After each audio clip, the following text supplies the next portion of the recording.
Hello, welcome to Caring Connections. I'm Salley Gibney. Well, it's 2025, and this is the first Caring Connection show of the season. So, you know, there's so much going on, and everybody, I mean, our heads are just spinning, you know, with all of the inauguration, and the fires out in California, and the terrible snowstorms in Louisiana, and all kinds of things going on. And I think we're just crazy. So wondering, what is there? Is there something that we can do to make a difference? And you know what? There is. Each one of us can do some simple little thing that will change something for someone else and also help us. Do you know we're wired for caring? Those endorphins that come out when we do something good, they're meant to help us realize that, yes, we can make a difference one person at a time. And I have two of my really dear friends here, and today we're going to share with you simple little ways that we can share caring connections. So welcome. Thank you so much for coming, Sandra and Nancy. That's her name, right? Sandra, tell us a little bit about yourself. Yeah, very briefly, I've been retired almost 6 years now. I used to be a university professor, and I live down in Peacedale, Rhode Island. Fantastic. And there's many other things you do, which we'll share as we go along. Yeah. Nancy?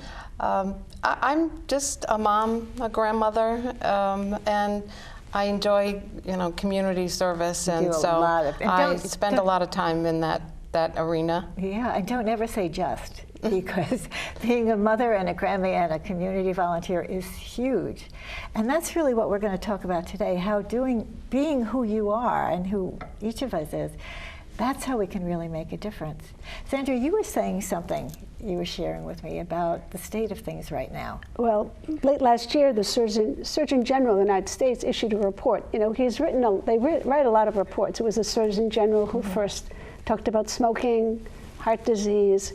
But last year, interestingly, he declared that there was an epidemic, a national epidemic of loneliness.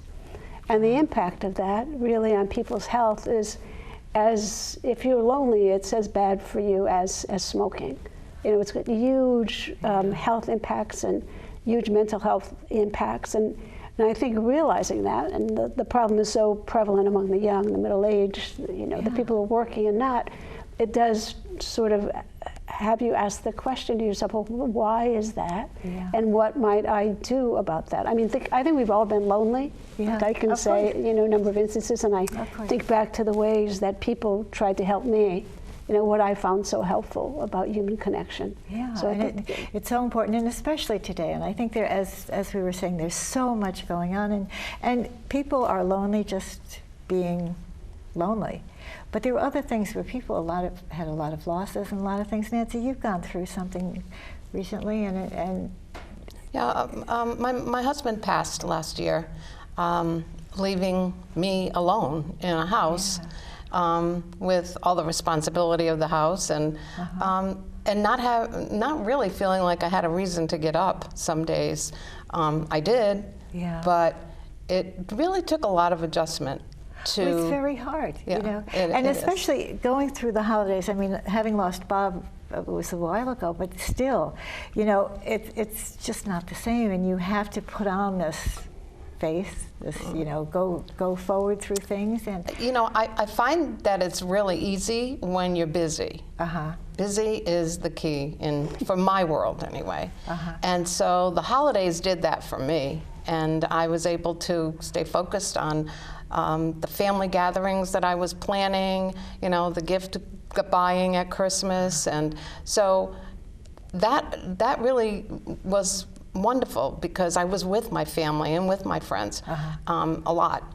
But afterwards, when it's all done and January comes, it's almost like January 1st is like, okay, now what? Now what am I going to do? Yeah. So I just found that I needed to get out. And so that's what I try to do, is get out the door every day for some reason. The community service that I do helps a great deal. And you do a lot of And I make a lot of connections, emails and telephones and in person. And I have to say that, you know, what that's done for me, not only at this point in my life, but in everything that I've done, is that I've found some wonderful people. Some people like you and Sandra, who I never would have known had I not become involved in something, you know, else besides my own life and my own home. So, and I think we can get so, and I'm speaking personally as well, we can get so caught up in ourselves. But it's when we reach out, the things that we give are wonderful, but what we get back is so much more. Sandra, you are so involved in so many things, and I want you to kind of share some of the things that you do. Yeah, I serve on the board. I do some teaching of, you know, older people. I do some intergenerational work. You know, and I think a lot of it is like Nancy. You know, for me, you know, part of loneliness or part of combating loneliness is like purposefulness. Like thinking about, you know, what's my purpose, especially at this stage of life. Yeah. You know, my career is behind me, which is fine. I enjoyed it, but just thinking about all the time and attention I have, because I'm not caregiving, you know, to make other people's lives a little cheerier, a little fuller, a little brighter. You know? You're so, excuse me, but you're so creative. I mean, some of the classes that you give down at URI, talk about the creativity classes that you're doing and how the interaction at those classes and beyond makes the difference. Yeah, I think, you know, the opportunity to be creative about creating community. You know, as Nancy was saying, you know, creating opportunities for people to meet each other. It's not your job to make sure they all love each other, because that's not happening. or become best friends. But I think, to go back to something that you were saying before, the media is so full of so many negative things. And then you go out, as Nancy was saying, you meet wonderful people doing wonderful things. If our media was more full of, oh, by the way, people love each other, people are kind to each other, people go out of their way to support strangers. You know, I think we'd have a much different view of the world. And each one of us can sort of do it. I was at Dave's, and I always talk, of course I have my little coins, but I always talk to everyone, and I didn't have any coins with me this one day, and I said to the gal behind the counter, I said, you know, I'm Sally, what's your name? And she told me her name, and, you know, we were kind of talking, and then I turned to the person behind me and I said, I'm Sally, what's your name? And he told me his name. Well, before we knew it, everyone online, on all the lines at Dave's, are all saying, oh, I'm so-and-so, what's your name? And what's your name? And it was so much fun. And people were just like, you know, it was like a bright moment. And we went out in the parking lot and people are honking at each other and waving at each other. And so I think that people want this. Sometimes we don't know how to start it, or are concerned about reaching out, that somebody's going to, you know, think we're crazy, or sometimes it's a little fear.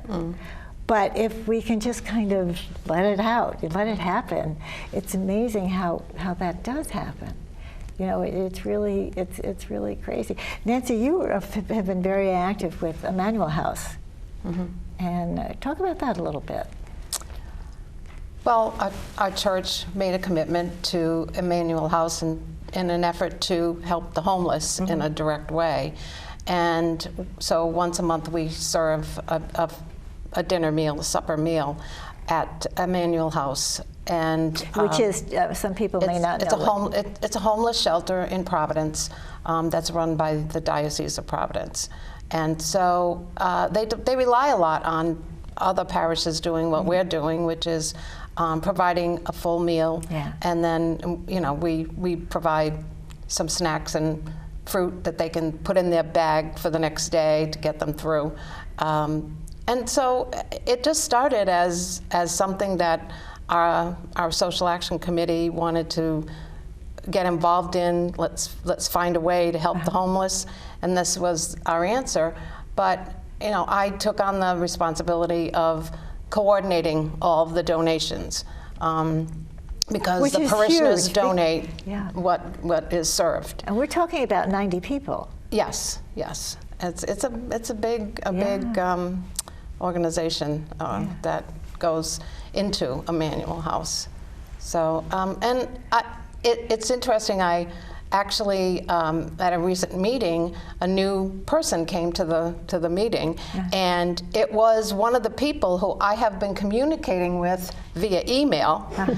She contacted me and asked how she could help, and I went, you know, we had this back and forth, and it's kind of like I know her, and I feel like, and I finally got to see her face, and that was like, I said, Christy, that's you. And of course, she didn't know who I was either, so it was a fun moment, you know. But I think it just gives you the, you know, you can see how these connections don't have to be face to face. Yeah. Well, we were talking about the other day, even the little games that you play online, if you do it with someone else, and then you're in touch with them about it. Do you ever do that, Sandra? I don't. I'm not a Wordle. You're not person. a Wordle person. No, I'm the Wordle person, and so that's, you know, I keep connections with several people we share our Wordle every morning, and it always, in addition to sharing, it's that, you know, well, it's sunny here today, you know, or I'm going to the dentist today. This is my excitement, and it's just a little touch base with these people who don't live around here, you know, who I don't get to see. But it keeps that connection. Yeah. And I do it with my son and daughter-in-law. And sometimes all we do is say, got it in 5, or got it in 4, or whatever. But it's a connection on a daily basis. And I think that's something that really, really, it brightens us up. It really, you know, it does. You know, I think I turned 75 last year. You know, oh yeah, really, at least. And I decided to celebrate that birthday not by having a party, but by reaching back out to all the people in my life who had made my life better than it otherwise would have been. That is such an amazing idea. You know, so it required, it took a lot of research to find some people, but people were absolutely stunned. I can't believe how many people did you contact? 48. Oh my goodness. Oh yeah, and like a number of people had already passed that I would have loved to have said that. You know, but it was just wonderful to go back and remember times and understand that, you know, your whole life, for me anyway, has been really enriched by people who have made such a difference. And when I told my sister, she has made it, I have a wonderful relationship with her, I said, you know, you've been such a wonderful sister. And she's, you know, I went on and on, like probably too long. She said, you know, this hasn't been that hard. But still, I mean, the fact that you could share with her and these other friends what they meant to you, I mean, I can imagine what it meant to them. Yeah. To know that your connection with them meant so much to you. Yeah. And, you know, but I can't believe that you came up with that. I think that is something that we could all do, is to reconnect with people and let them know that their presence meant so much to us. Yeah. I mean, you know, I think it was what you talk about sometimes, was just the urgency at this age, you know, like to do something. And I was thinking, my goodness, I'm 75 years old. I don't have the whole rest of my life to thank people for the blessings they've given me. I really need to step it up. It's so important. And also, and we talk about our grandchildren, you know, I mean, like the connection that we have with them, and how it's just such a gift. And we don't realize how much we impact them until, you know, like my youngest grandson is Ray, and Ray is 4. And he's a pistol. He's adorable, a piece of work. But you know, I have my little carrying coins, and he loves these little coins. And he'll say, "Grammy, I matter." And I say, "Yes, honey, you matter." Well, Matt sent me a text the other day, and he said, Ray is taking one of the I Matter coins to school to give to his best friend as an early birthday present, because he wants him to know he matters. Now, this is a 4-year-old who is sharing that message, and it's something that he'll continue with this, hopefully, forever. So I think the little ones, we should never underestimate every little thing that we do and how much it means. And you have your and I want to talk about a connection you have too, because you have a very special one as well.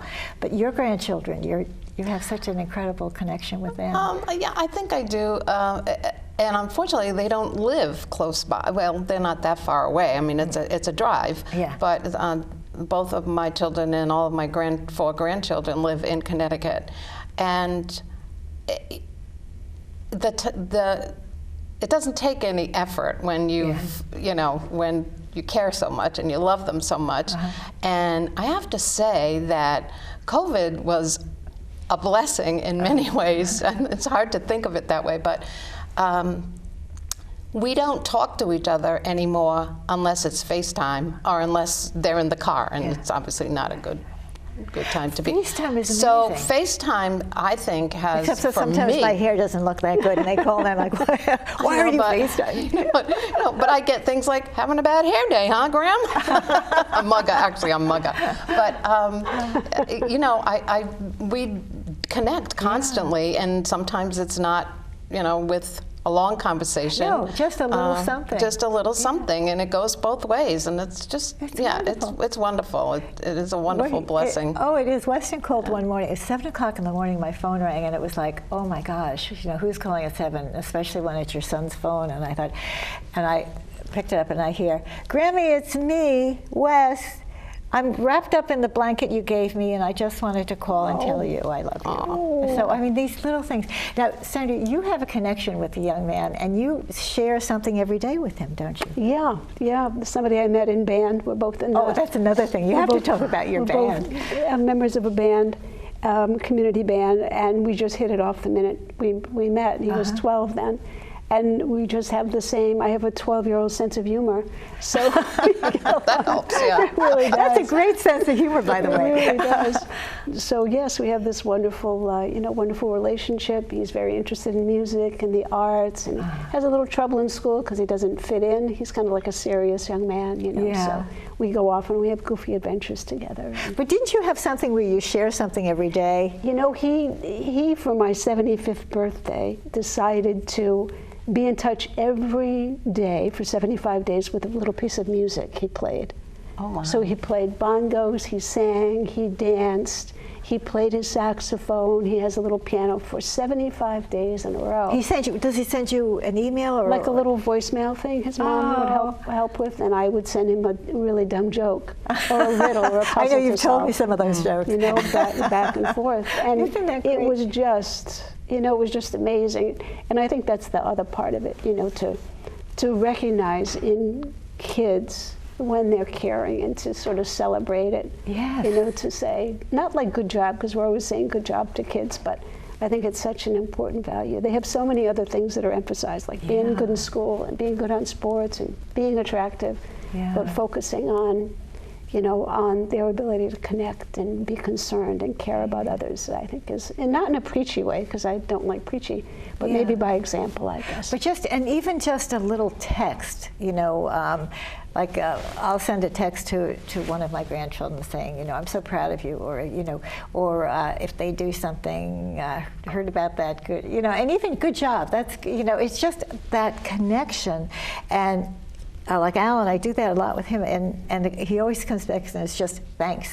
Oh yeah, sometimes they're not very wordy. Yeah, but that doesn't matter. No. The fact is that he knows that I'm thinking about him and I care about him, and he lets me know that he cares too. And I think that this is something that grows. I think it's something that we can nurture, and we need to nurture it in ourselves too, because don't you think sometimes I have to stop and think about caring or reaching out, or it's part of who we are, but sometimes we get so caught up in ourselves or what's going on that we don't think about it. But when we do it, it's amazing. Yeah, absolutely. There's been some research where the subjects were asked to either talk to people on the train or not to talk to people. And all of the subjects thought that, if you're on the train and you're like reading, you want to be left alone. Let's not. Right. So they gave people a series of questions to ask people. And it was absolutely amazing. And these were college students. And what they learned was that actually if you try to involve somebody in a conversation and you have curious questions, authentically curious, you have a wonderful time on the train. People don't all want to be left alone, but nobody wants to break the ice, and nobody, as you were saying before, nobody wants to be rejected.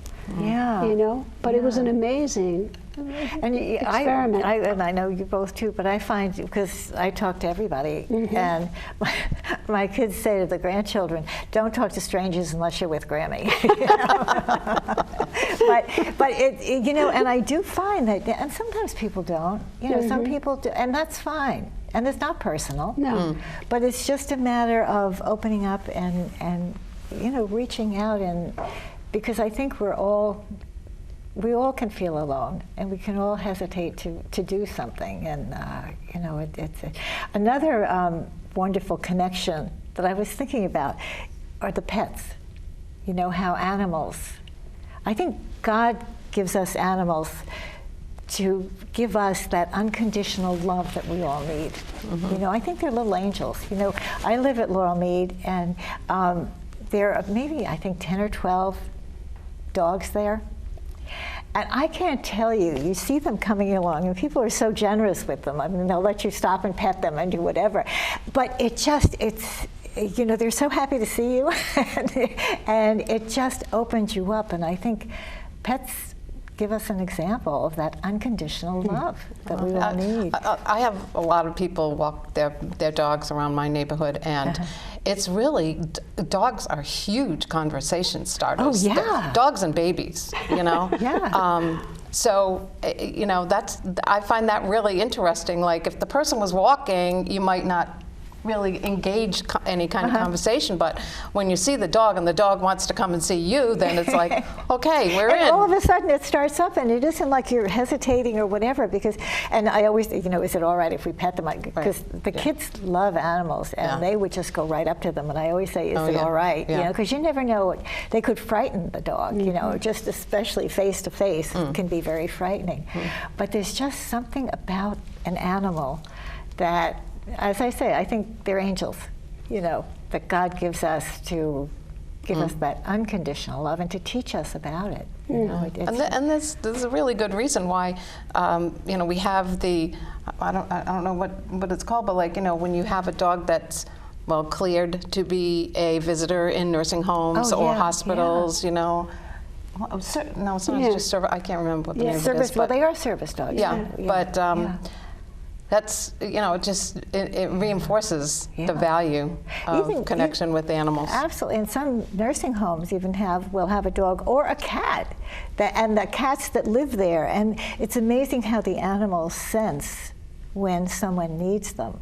You know, we had a couple of really wonderful dogs, but one little dog, Princess, my mother had Alzheimer's, and she would spend like a month with us or whatever, and this little Princey would sit on her lap, and my mother would be sitting there with the newspaper upside down and just holding on to the newspaper. But that little dog would sit there, and Mommy would be petting it, and that dog would stay there for hours, you know, and they have a sense. Well, they each gave something to each other, yes, you know? Exactly, exactly. That's beautiful. Oh my goodness, is that really true? We only have 5 more minutes left? Oh, can you believe that? Oh, this is, just share something that you want to share with our audience to just add to what we were saying. Sandra, you start. Oh gosh, yeah, I think to, you know, some of the important things to think about is, you know, the importance, as we've been saying, of connecting, and then just, you know, thinking about, well, why don't I? Like, why don't I say something to the checkout person when she's obviously upset about something? Maybe being mistreated by the former customer, or too much on her mind, but like, why don't I? And then just reminding yourself that you have something to offer. Not because you're talented, but just because you're a normal human being, you know, with a heart that's still beating and a sensitivity. I mean, if you realize that someone's upset and don't do anything, I think you're worse than the person who's completely clueless, really. Yeah, and also that when you do that, the response, you know, so it comes back to us. Yeah. It always comes back to us. Nancy, what do you think? Well, I think you know, being a little outgoing, you know, to someone like the cashier, or, you know, just someone that you're connected with in some way, is easier for some people than others. Oh yeah, Definitely easier. Definitely. Yeah. So I guess what I think is you don't have to be verbal, because there's so many ways that you can just Smile. look them in the eye and smile. Yeah. First of all, look them in the eye. That's one thing. You know, speaking of cashiers, whether it's, you know, at a supermarket or a gift shop or whatever. Yeah. You know, sometimes, like the other day, I had an interaction, I didn't have an accident, but it was, you know, we were 2 cars, myself and somebody else, at an intersection, and the person was trying to get out, you know, to cross traffic. And I didn't have to stop, but I stopped. And I don't know why I did. I just thought, well, this poor guy, no one's letting him out, you know? And so you don't have to verbally talk to somebody. You know, I got the wave, and that made me so good. And I know he was like, thank you, because nobody cares about me sitting here. And that's the thing. I think it's so simple, and not always that simple, because for some people it's not that easy. But just a smile, a wave, whatever, you know, it kind of, it just makes a difference. And it's a start. And not only does it help the person that you're doing it to, but it helps us. Oh, it really does. In a selfish way, it comes back to us in every way. I want to thank you. I'm seeing that we're really coming down to the wire here. Didn't time go by fast? Yes. Oh it always does, yeah. There are so many things that we can do, so many simple things, just to make a difference. And I know for all of you out there, I hope that you got something out of what we shared. We certainly had fun doing it, but each one of us can make a difference, one person at a time, whether it's a smile, a wave, a hello, or even one of these little caring coins or something. I wanted to share, I'll share it quickly. You were sharing that in your neighborhood, someone had been putting rocks with little notes on it, and just left them on the driveway, and so everybody passing by could look at this and just think, oh my goodness, this is something really neat. So it doesn't matter what you do, it's just do something and reach out and let somebody know that they matter, because each one of us does matter. And I think that's about it. Thank you so much for coming. You are wonderful. Each of you do have a caring coin, right? Oh, we got lots. A coin to have and a coin to share. It doesn't have to be a caring coin. It can be a card, a smile, a wave, whatever. Thank you for joining us, and I hope we'll see you next time. In the meantime, you matter.